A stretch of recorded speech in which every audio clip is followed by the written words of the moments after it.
एक बार की बात है, हंसों का एक झुंड समुद्र तट के ऊपर से गुजर रहा था। उसी जगह एक कौवा भी मौज मस्ती कर रहा था। उसने हंसों को उपेक्षा भरी नजरों से देखा।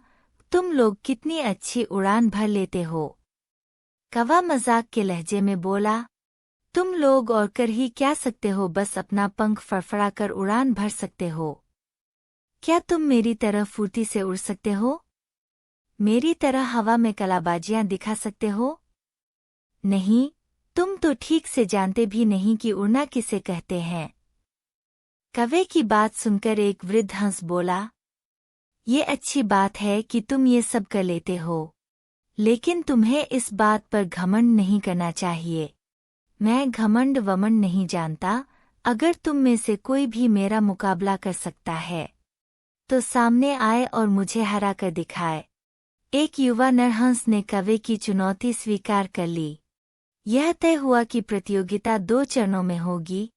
पहले चरण में कौवा अपने करतब दिखाएगा और हंस को भी वही करके दिखाना होगा, और दूसरे चरण में कौवे को हंस के करतब दोहराने होंगे। फिर प्रतियोगिता शुरू हुई। पहले चरण की शुरुआत कौवे ने की और एक से बढ़कर एक कलाबाजियां दिखाने लगा। वह कभी गोल गोल चक्कर खाता तो कभी जमीन छूते हुए ऊपर उड़ जाता।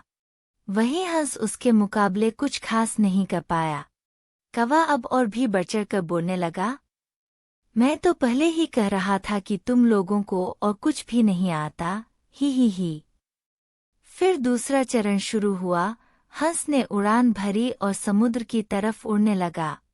कौवा भी उसके पीछे हो लिया।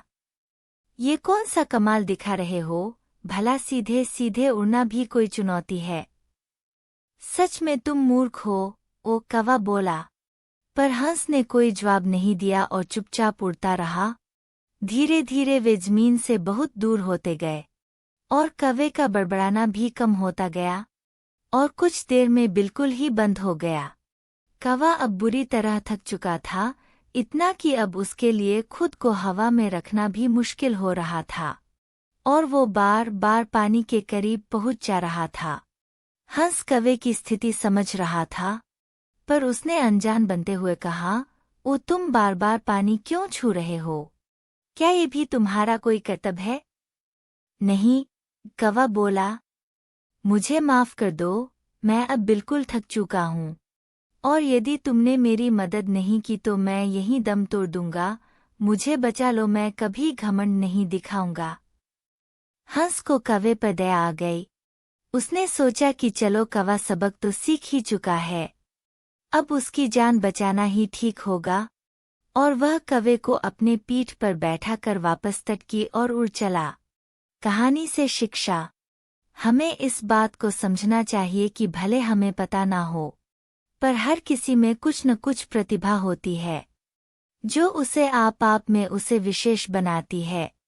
और भले ही हमारे अंदर हजारों अच्छाइयाँ हों, पर यदि हम उस पे घमंड करते हैं तो देरस्पेर हमें भी कौवे की तरह शर्मिंदा होना पड़ता है। जैसा कि एक पुरानी कहावत भी है, वो घमंडी का सर हमेशा नीचा होता है। इसलिए ध्यान रखिए कि कहीं जाने अनजाने आप भी कौवे वाली गलती तो नहीं कर रहे। वीडियो अच्छी लगी हो तो चैनल को सब्सक्राइब करें और बेल आइकन को दबाना नहीं भूले, ताकि ऐसे ही अच्छी वीडियो आपको मिलते रहे। धन्यवाद।